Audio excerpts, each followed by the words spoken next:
So this is the fully reassembled Amiga 600. It's been retrobrighted, it's had the RAM fixed, and it's got a Meanwhile power supply mounted inside there, so that's not the original power supply anymore. But this computer, when I got it, was totally dead, including the power supply, which even though it produced the right voltages, didn't seem to be able to power an Amiga. So it's all fully working now, and it works really well. It's actually quite good picture quality. There's a little bit of interference on it, but maybe I'm just used to looking at Commodore 64, but the picture quality on this is really nice. For some reason there's no sound on this particular screen. It looks like it should have it, but it doesn't. But it looks great. Yeah, it definitely looks great on this TV. It might not look as good on the camera, but it's definitely looking great. And I've got it coming out of four speakers for, it's not really surround. There we go. I hadn't heard the sound on this for so long because I've been fixing this Amiga.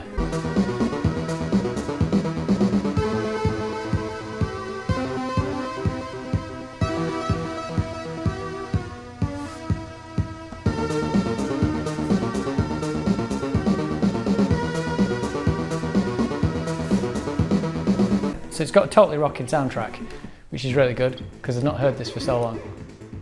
But yeah, this is looking great. And the computer appears to be really stable. Although I had this weird issue when I turned it on, I put it all together and it was working fine. I screwed the case back in and then the floppy drive stopped working. And I took it apart and it started working again, put it back together and it stopped. And it turned out when I was putting the screws in the floppy drive on the back, it just stopped the floppy drive working. Now weirdly, what I think is actually going on is I think it's missing a couple of spaces from underneath one of the screws on the floppy drive, and I think in the end that's what actually broke the computer in the first place, because I think somebody took this apart, maybe they replaced the floppy drive or something, and when they did that I think they've taken a couple of washers out from under the screw that holds the floppy drive in, and because of that it just pushed the floppy drive down a bit too far and caused it to contact with those RAM chips. But now it was actually causing it to go wrong, so I don't know if it's like there's a break on one of the traces on the motherboard that it was bending, or maybe there's actually something wrong with the floppy drive inside. But it just didn't sit right with that little washer inside it. But once I put the washer in, well, I didn't actually put a washer in, I put a little thing that I found. I think it's actually off the RGB connector. It works really well now, and it looks great. I was playing this before and I actually got to stage 3 on Toki, which is about the furthest I've ever got. I remember this being, I don't think I ever played it on the Amiga, but I remember playing it on the arcade and it was rock hard, so I never really liked it, but it's a much better home computer game. Well, it's still rock hard though, and the collision detection is brutal. It's absolutely, it never favours you. And it does some sneaky things where it doesn't scroll the screen deliberately just to screw you because there's something that you're not gonna see on the next screen. But yeah, it's really good. I've got quite a few discs, but about 50% of them don't work. And I think that's just because they're bad discs. They came with this Amiga. They came with this Amiga that I bought on eBay, so I reckon a lot of them just don't work anymore. Well, it did come with a good Workbench disc, and this one, which is one of it. I think this was bundled with it says free with an Amiga or something on the box, so on the disc cover. But yeah, that's it. It's really good. It's fully working, minus the RF shield, which I took out because I got annoyed with it takes ages to put this thing back in.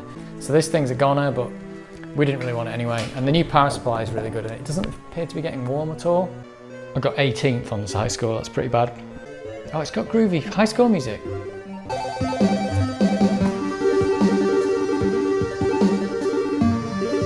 So it's the next day, and what actually happened is I'd ordered a 1 megabyte chip RAM expansion weeks ago, and it actually just happened to turn up the day after I just showed off this video, which by the way, I've got the V and C key backwards on that. So the 1 megabyte upgrade turned up, and I put it inside this Amiga, and it doesn't recognize it. So there's a very good chance that there's actually maybe a problem with this with all the damage that's been done to it. Or maybe a RAM upgrade won't work without that U17 chip in. I mean, probably does, but there could be another problem somewhere on this board. So I took my old Amiga, now this is my Amiga from back in the day, my original Amiga, the really crusty one. It's still got all the dirt on it and everything. And I put the same RAM chip upgrade in there, and it works in that one. So weirdly, what I've got now, I've got this really nice looking retrobrighted Amiga, except you can't put a RAM upgrade in it, and it's got a chip missing on it.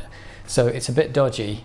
And I've got this one, which looks like crap, but has actually got 2 megabytes of RAM and has had its floppy drive replaced. So this one's actually working perfectly. I think it's actually a later revision motherboard as well. So this one looks great, but this one works great. So that's the problem at the moment. So I mean, it had a 1 megabyte upgrade in that, and I took it out and it just didn't work. So I've got a 1 megabyte chip RAM upgrade there that's failed, and I've got another one here that came out of this one with the bad RAM. And this one, I'm not sure anymore whether this one actually works, because I only ever tried it in this computer, and it looks like this computer isn't responding to RAM upgrades. So if I give it a go in that one, it might actually work, but I'm not sure about this one yet.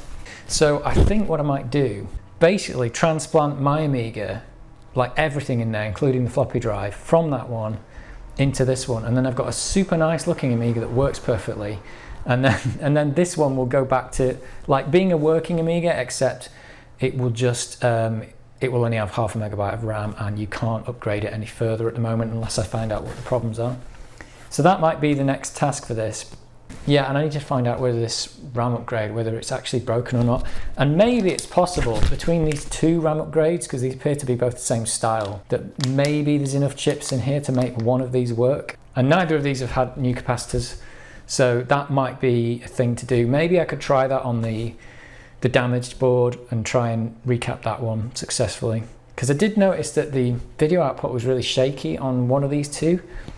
And I don't know if that's because the capacitors are starting to go or something like that, but it was definitely fluttering a little bit. But the sound seems fine. So that's where it's at. I've got this weird one that looks bad and works well, and one that looks good but works bad. That's where it's up to. This is my original Amiga, and let's have a look. There it is. It's got pretty much 2 megabytes of memory.